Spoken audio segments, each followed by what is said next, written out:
ಕಾಡಾನೆ ದಾಳಿಗೆ ಇಬ್ಬರ ಸಾವು ಪ್ರಕರಣಕ್ಕೆ ಸಂಬಂಧಪಟ್ಟಂತೆ ಸ್ಥಳಕ್ಕೆ ಶೃಂಗೇರಿ ಶಾಸಕ ಟಿಡಿ ರಾಜೇಗೌಡ ಭೇಟಿ ಕೊಟ್ಟಿದ್ದಾರೆ.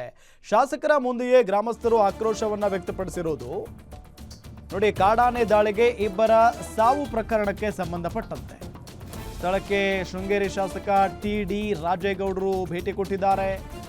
ಶಾಸಕರ ಮುಂದೆನೇ ಗ್ರಾಮಸ್ಥರು ಆಕ್ರೋಶವನ್ನ ವ್ಯಕ್ತಪಡಿಸಿರುವುದು. ಶೃಂಗೇರಿಯ ಕೆರೆಕಟ್ಟೆಯಲ್ಲಿ ಗ್ರಾಮಸ್ಥರು ಪ್ರತಿಭಟನೆಯನ್ನ ಮಾಡ್ತಾ ಇದ್ದಾರೆ.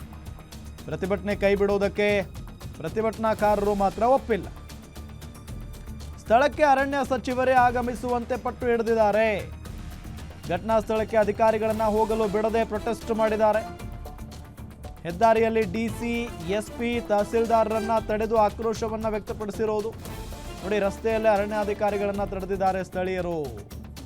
ಕಾಡಾನೆ ದಾಳಿಗೆ ಇಬ್ಬರು ಸಾವನ್ನಪ್ಪಿದ ಪ್ರಕರಣಕ್ಕೆ ಸಂಬಂಧಪಟ್ಟಂತೆ ಅಲ್ಲಿನ ಜನ ಬಹಳ ಸಿಟ್ಟಿಗೆದ್ದು ಬಿಟ್ಟಿದ್ದಾರೆ. ಇಲ್ಲಿಂದ ಹೋದ್ಮೇಲೆ ಇಲ್ಲಿಗಿಂತ ಒಳ್ಳೆ ಬದುಕು ಕಟ್ಕೋಬೇಕಾ ಅಥವಾ ಹೋಗಿ ಕೂಲಿ ಮಾಡ್ಬೇಕಾ? ಎಲ್ಲದು ಇಲ್ಲಿ ಕೃಷಿ ಮಾಡ್ಕೊಂಡು ಜನಜೀವನ ನಡ್ಸ್ಕೊಂಡಿದೀವಿ ನಾವು. ಎಂತದ ಒಂದಷ್ಟು ಬೆಳೆ ಬೆಳೆದು ಒಂದೊಂದಾಗಿ ಫಸ್ಟ್ ಕಾಡಿನ ಉತ್ಪನ್ನ ಮೇಡಮ್ ಇವ್ರು ಎಷ್ಟು ಅನ್ಯಾಯ ಮಾಡಿದ್ದಾರೆ. ಕಾಡಿನ ಉತ್ಪನ್ನ ತಗೊಂಡು ಬದುಕು ಕಟ್ಕೊಂತಿದ್ರು ಮೇಡಮ್. ಅದು ಕಲ್ಲು ಹಾಕಿರು, ಅದು ಏನು ಹುಳಿ, ಆ ಮರದ ಸ್ವಲ್ಪ ಚಕ್ಕೆ, ಅದನ್ನು ಮರ ಸಾಯ್ದಂಗೆ ಅವ್ರಿಗೂ ಮುಂದಕ್ಕೆ ಅದು ಬೇಕಲ್ಲ. ಮರ ಉಳಿಸೋ ರೀತಿಯಲ್ಲಿ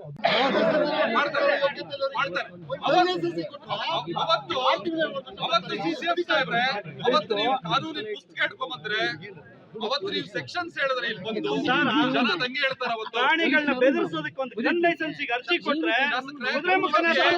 ಕಾರಣ ಹಾಕಿ ರಿಜೆಕ್ಟ್ ಮಾಡ್ತಾರೆ ಸರ್ ಇವರು. ಇದು ಎಂಡಲ್ಲಿ ಇದಕ್ಕೆ ಎಂಡಲ್ಲಿ ನೀವು ಬಹಳ ಸೀರಿಯಸ್ ಆಗಿ ಕ್ರಮ ಕೈಗೊಳ್ಳಬೇಕಾಗ್ತದೆ.